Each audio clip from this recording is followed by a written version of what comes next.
Eu não consigo respirar, frase dita repetidamente, foram as últimas palavras de Eric Gardner antes de ser estrangulado por um policial branco em julho de 2014, na cidade de Nova York.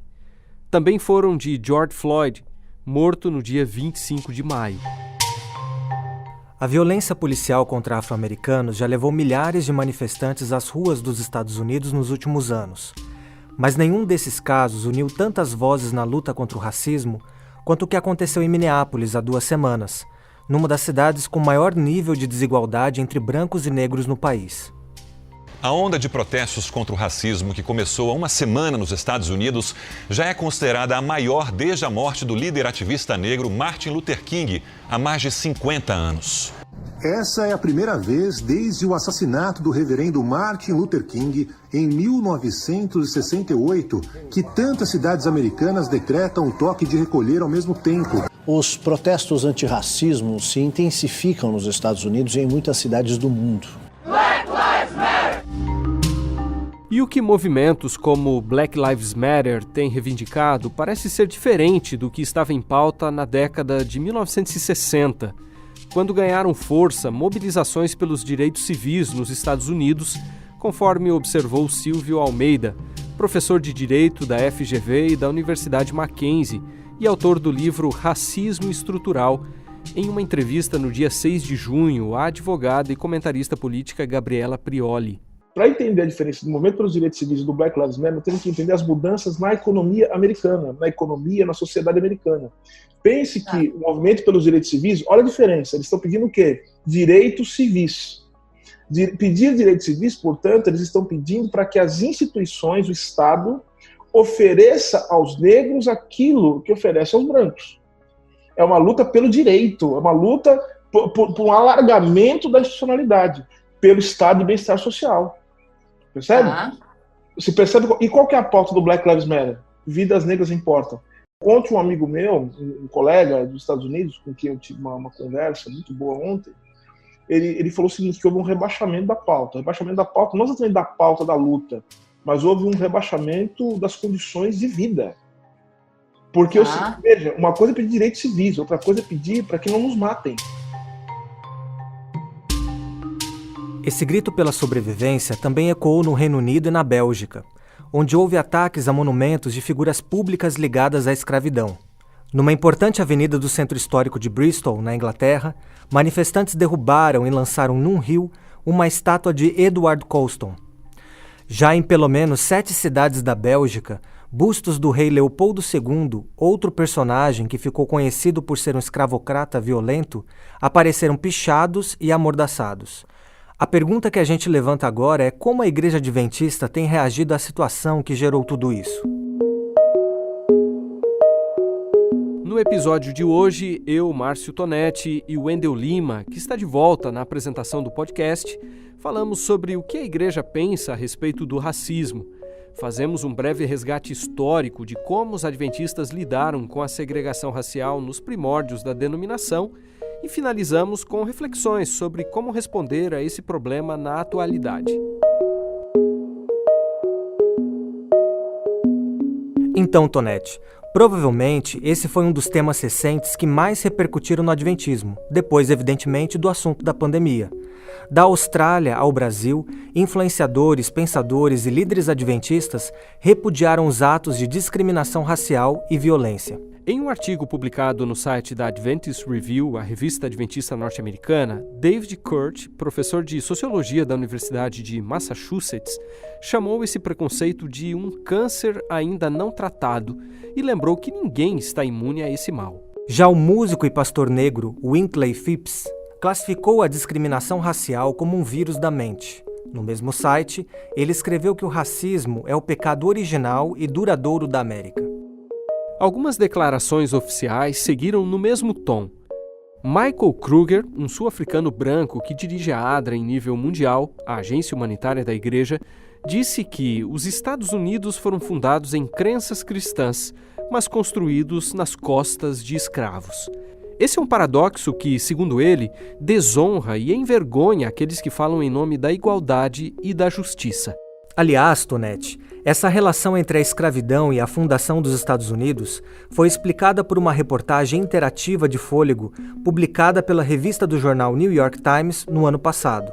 A matéria, que relembra os 400 anos da chegada do primeiro navio negreiro à América, lá em 1619, rendeu um prêmio Pulitzer, o mais conceituado do jornalismo norte-americano, para a autora dessa reportagem. Mas voltando às declarações oficiais, em nota, a sede da Igreja Adventista para a América do Norte ressaltou o seguinte sobre o racismo nos Estados Unidos. Abre aspas.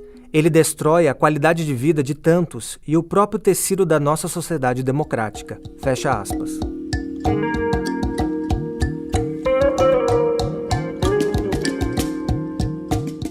E sobre esse ponto, Wendel, vale a gente abrir parênteses para trazer aqui o trecho de uma entrevista que dá um pouco mais de fundo histórico para entendermos a luta racial entre os norte-americanos. No episódio do dia 2 de junho, o podcast O Assunto, apresentado por Renata Lopretti, conversou com o Dr. Silvio Almeida, já mencionado no início deste podcast. Vamos ouvir um trechinho dessa conversa. Os Estados Unidos é um país que foi forjado sobre esta desigualdade racial. Mesmo nos momentos mais pujantes da economia americana, e me refiro aqui aos chamados anos dourados do capitalismo americano, os anos 50, 60, observando-se as pesquisas, fica muito evidente que em níveis de emprego, renda, moradia e até mesmo no exercício dos direitos civis, a população negra ela sempre esteve um degrau ou muitos degraus abaixo dos brancos nos Estados Unidos. Mas, Tonetti, não foi apenas nessa nação com feridas profundas e abertas que líderes adventistas reagiram aos episódios recentes de intolerância racial. No Brasil, por exemplo, a Igreja se manifestou resgatando um documento votado em nível mundial pela denominação lá em 1985, quando o mundo ainda via os horrores do chamado Apartheid, regime que institucionalizou o preconceito racial na África do Sul e durou por mais de 40 anos. Em seu portal na internet, a denominação também resgatou um vídeo de 2016, no qual o pastor Ayrton Keller, líder da igreja na América do Sul, resume esse mesmo documento. O racismo é uma distorção da crença ou da prática que vê ou trata certos grupos étnicos como inferiores. Isso cria discriminação e segregação e é considerado pecado aos olhos de Deus. Essa fala aí do pastor Ayrton tem como base o livro Declarações da Igreja, e é nessa obra que a denominação classifica o racismo como um dos males mais odiosos do nosso tempo e um dos piores tipos de preconceito, com consequências devastadoras tanto do ponto de vista físico, emocional e social, podendo gerar inclusive até perseguição étnica.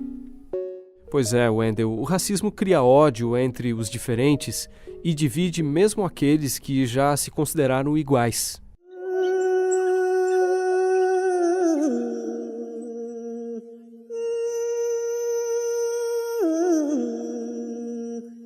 É o que mostra o documentário Memórias Feridas, produzido por alunos de jornalismo do UNASP em 2007, com base no relato de sobreviventes do genocídio de Ruanda, país da África Central. Nesse trágico evento de 1994, membros da etnia Hutu, incluindo religiosos, se levantaram contra seus irmãos Tutsi, num conflito que durou 100 dias e vitimou quase 1 milhão de pessoas. Rwandans, from the beginning, from our ancestors, were one, speaking one language, having one culture, just living in harmony with their nature, and you see, this country is very beautiful. When the colonialists came, they found a well-organized society with the king, with other people, speaking one language, the same belief, same culture, no difference. Yeah. There were these names, Hutu, Tutsis, but it was more social groups. It was not ethnical and not even racist. Nesse trecho aí do vídeo, que você pode assistir com legenda em português no YouTube, o então ministro da Cultura de Ruanda fala que antes da chegada dos colonizadores europeus, os ruandeses eram um povo só, com a mesma crença e cultura. Segundo ele, apesar de existirem comunidades que se denominavam Hutu ou Tutsi, esses nomes não separavam etnias nem raças. De acordo com o professor Silvio Almeida, que a gente já citou 2 vezes aqui, o racismo, como conhecemos, tem sua origem no período histórico do Renascimento. Ouça o que ele falou neste outro trecho da entrevista dele para a youtuber Gabriela Prioli. No momento em que você descola o homem, né, enquanto universal, da natureza em geral, dando ao homem uma qualidade específica, é necessário, para conhecer o homem e os outros seres da natureza, classificá-los. Então você começa a falar de raça como categoria dos seres humanos. E vale lembrar aqui, Tonete, que pioneiros adventistas como Ellen White se opuseram a essas teorias sobre diferenciações étnicas. O que eles defenderam, na verdade, é que a dignidade humana era comum a todas as pessoas. E com esse tópico, Wendel, a gente já se encaminha para a segunda parte do episódio de hoje. Quando a Igreja Adventista nasceu nos Estados Unidos, a classificação racial era muito marcante. Apesar de ela ter sido organizada no mesmo ano em que o país declarava oficialmente a abolição da escravatura, os reflexos da escravidão ainda eram nítidos. Isso ajuda a explicar por que muitos pioneiros do adventismo foram abolicionistas.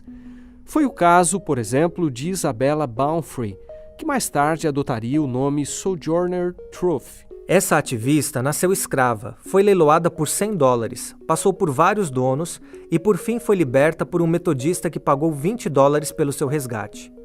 Em 1851, quando essa militante já era conhecida nacionalmente nos Estados Unidos, ela participou de uma convenção de direitos da mulher no estado de Ohio e proferiu um discurso que se tornou um marco na história dos direitos civis na América do Norte. Nobody ever helps me into carriages or over mud puddles or gives me any best place.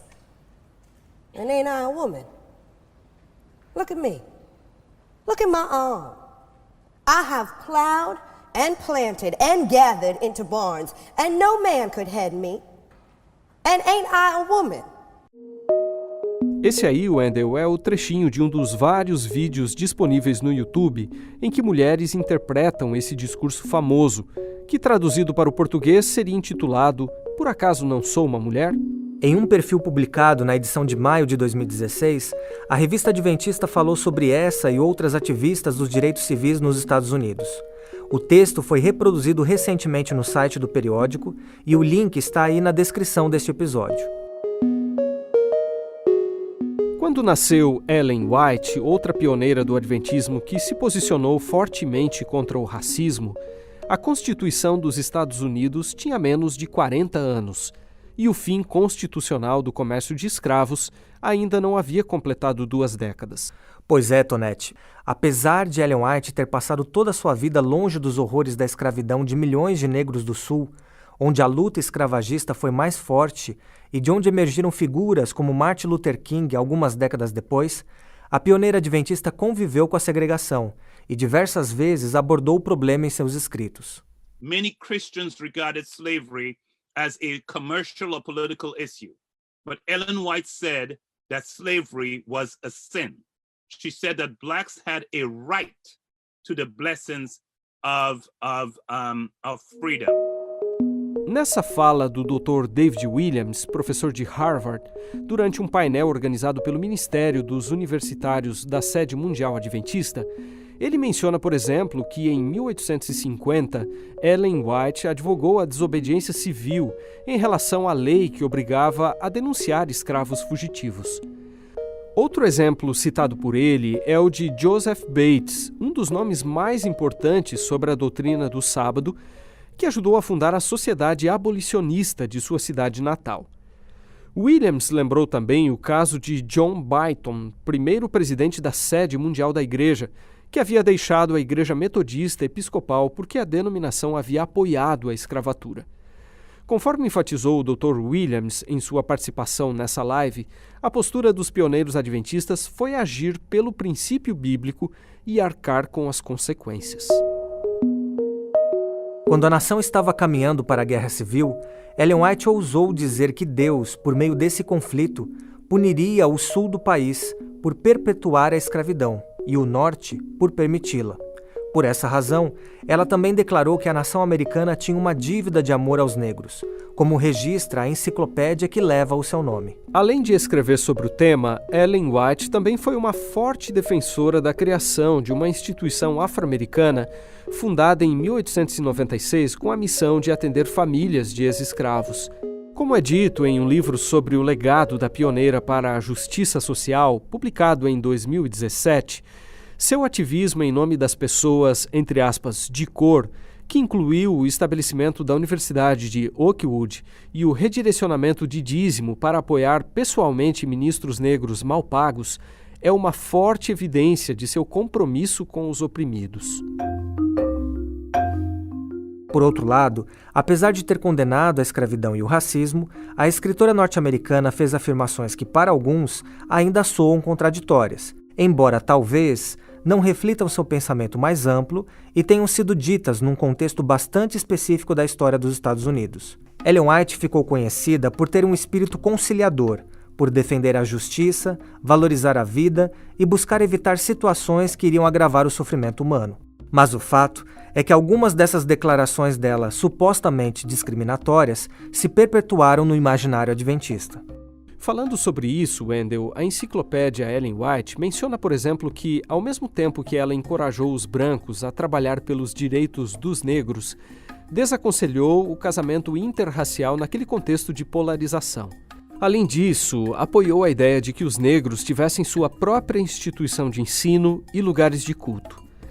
Porém, em relação à escola de Oakwood, que a gente mencionou há pouco, não resta dúvida de que a ideia dela era prover oportunidades práticas para os afro-americanos, numa espécie de cota institucional, digamos assim.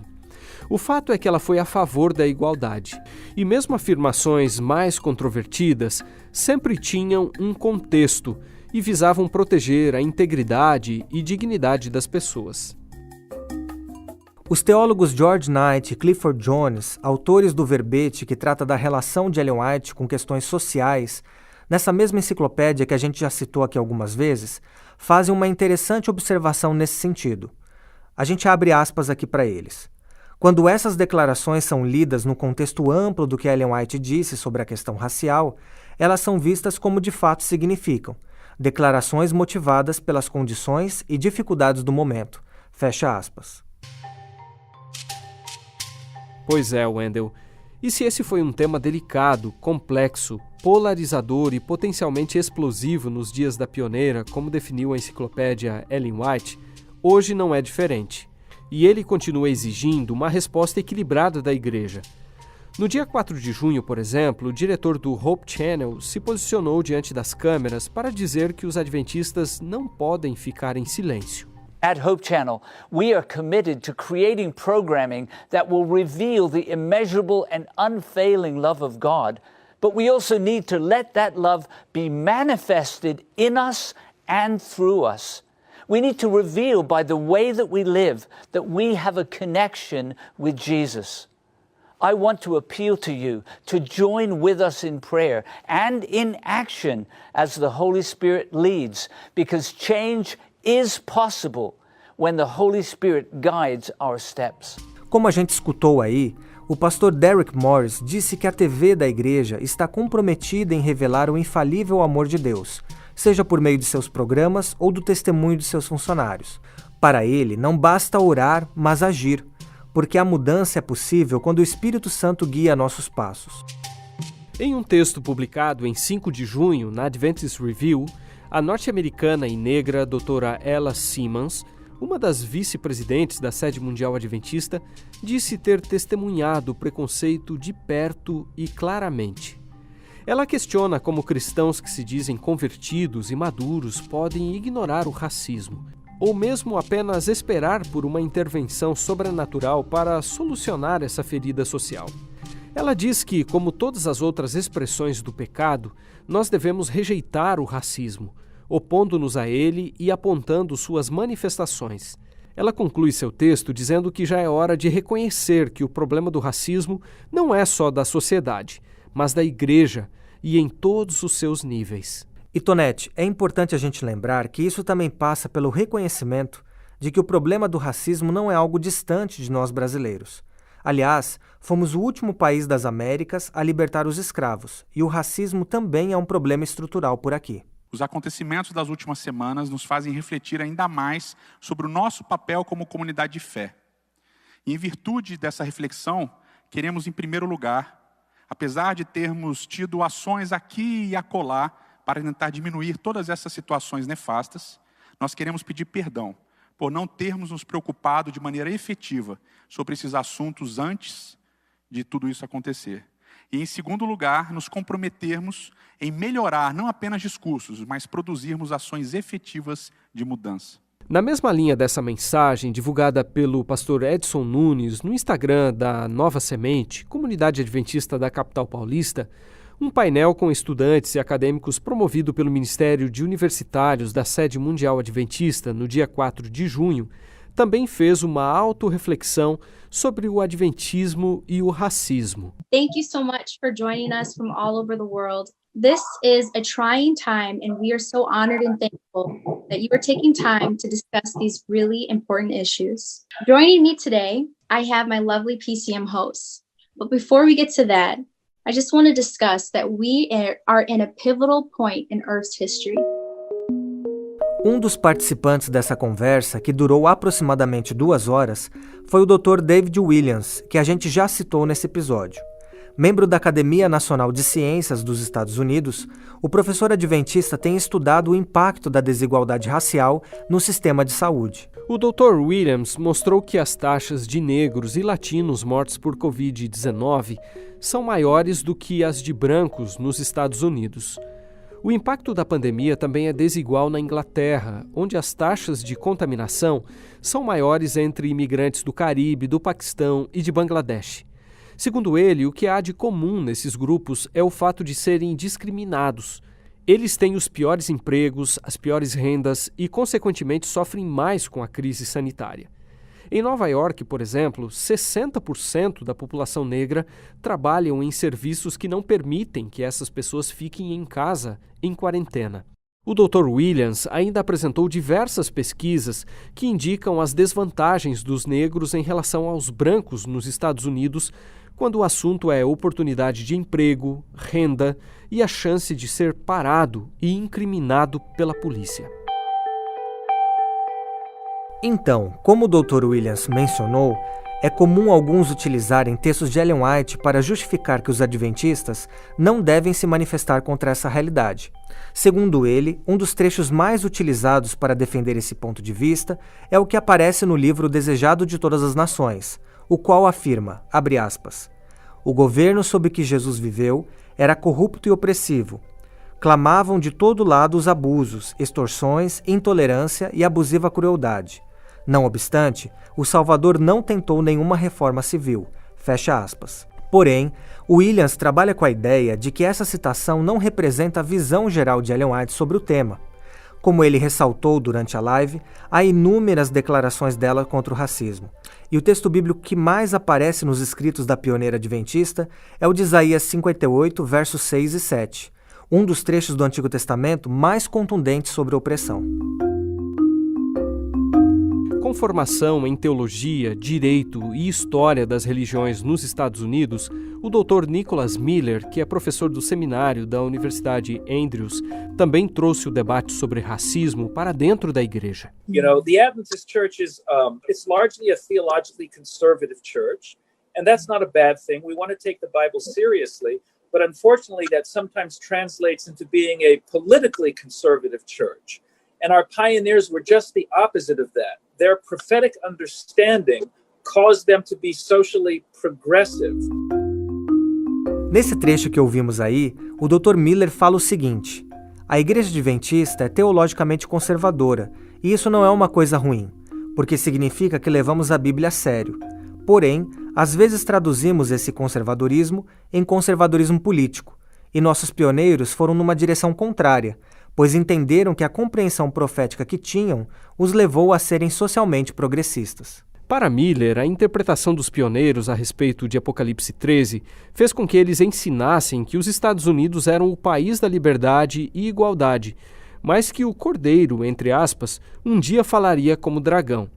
Ele citou, por exemplo, Wendell, que na Review and Herald da década de 1850 há vários artigos de Uriah Smith interpretando a escravidão como uma manifestação, em sua época, dessa postura futura de dragão dos Estados Unidos.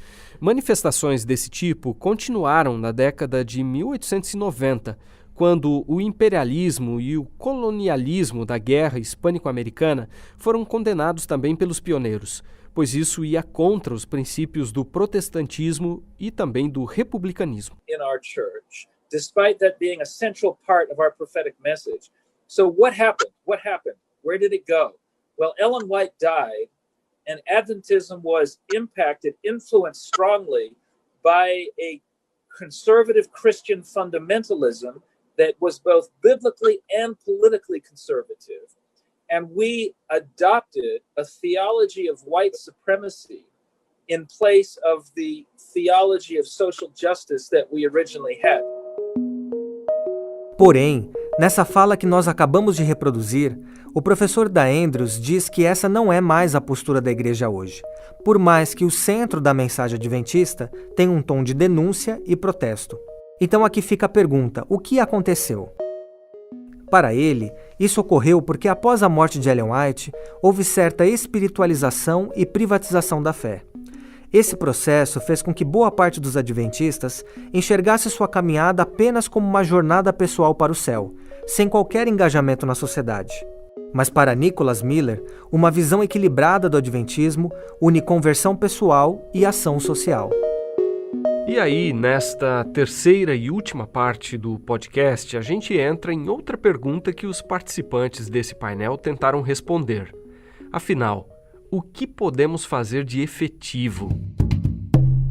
E Tonete, é interessante a gente aqui abrir um parênteses para lembrar como a igreja reagiu a essa questão em 1968, outro momento importante da luta racial nos Estados Unidos.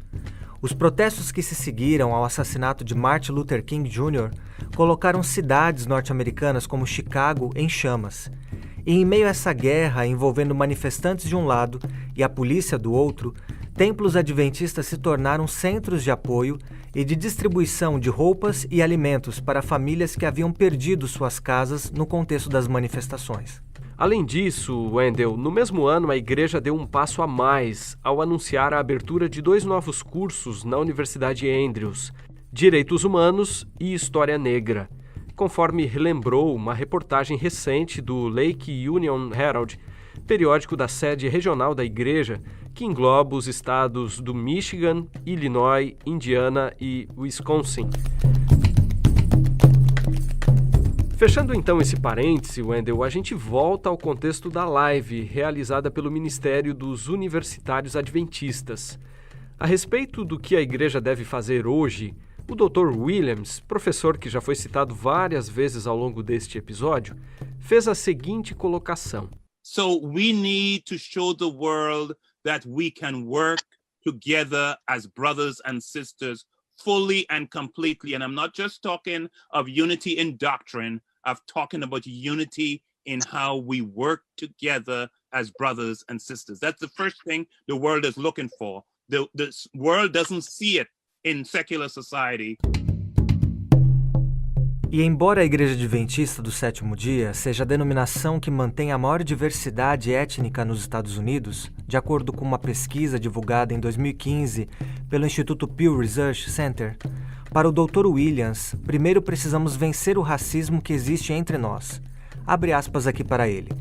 O mundo precisa ver que somos unidos não apenas na doutrina, mas que trabalhamos juntos como irmãos e irmãs, independentemente de nossa cor, nacionalidade e origem, fecha aspas. Ele disse ainda que precisamos fazer a lição de casa. Para Williams, o mundo precisa ver o caráter de Cristo reproduzido em nós, e isso inclui lidar com a discriminação racial.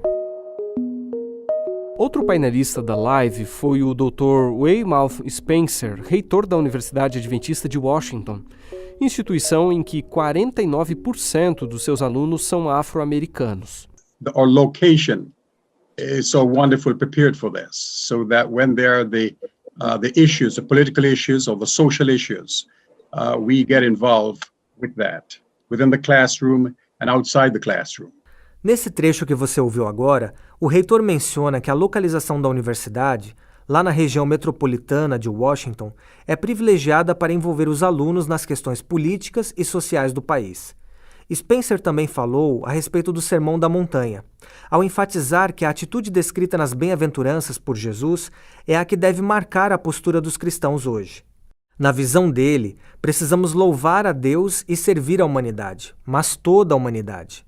E ele concluiu sua participação dando um conselho final.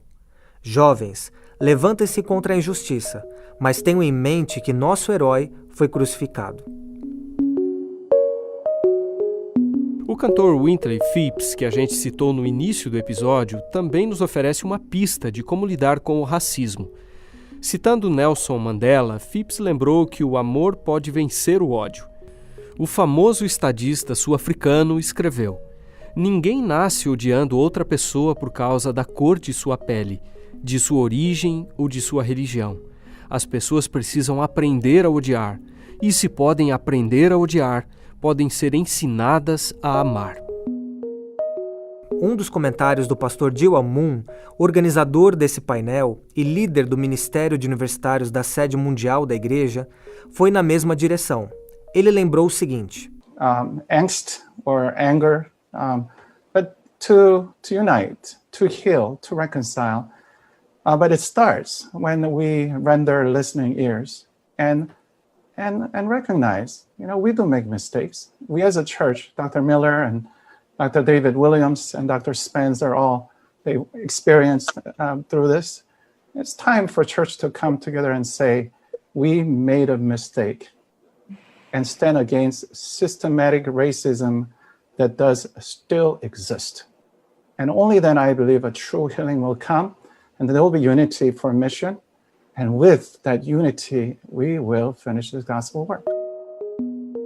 Moon ressaltou que o objetivo da live foi promover cura e unidade, e que não tem como negar que o racismo ainda existe entre os adventistas, assim como em outros grupos religiosos, mas que isso deve ser superado a fim de que a igreja esteja realmente unida para cumprir sua parte na missão. E por falar em missão, Tonete, a gente termina o episódio de hoje mencionando uma live transmitida na última sexta-feira à noite, dia 12. O missiólogo Marcelo Dias, que é professor da graduação e pós-graduação em teologia do NASP e que já participou de um episódio aqui recentemente, conversou por mais de uma hora com Johnny Ramirez Johnson a respeito da relação entre raça, teologia e missão. Ramirez Johnson é doutor pela Universidade de Harvard e professor de antropologia do Seminário Fuller, na Califórnia. Johnny também é um dos organizadores do livro, cujo título traduzido para o português seria mais ou menos assim: Pessoas brancas podem ser salvas?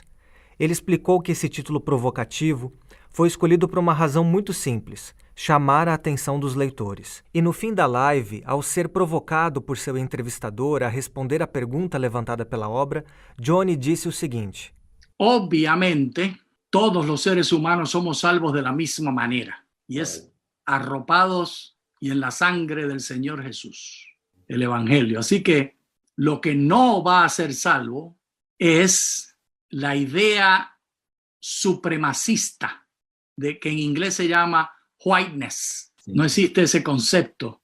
La idea de que la normativa, es lo más cercano que puedo imaginar, la normativa blanca, eso no va a ser salvo. No va a recibir salvación esa idea, porque Dios sueña com diversidade. O podcast de hoje vai ficando por aqui, nesse espírito de confissão, cura e reconciliação. Na sequência, você vai ouvir um trecho do videoclipe da música Somos Um, gravado pelo grupo angolano Vocal Cuimba. Com produção e roteiro de Márcio Tonetti e Wendel Lima, edição de som de Franklin Moura e direção de jornalismo de Marcos de Benedicto, a gente se encontra no próximo episódio. Até lá. Diferentes raças, diferentes cores.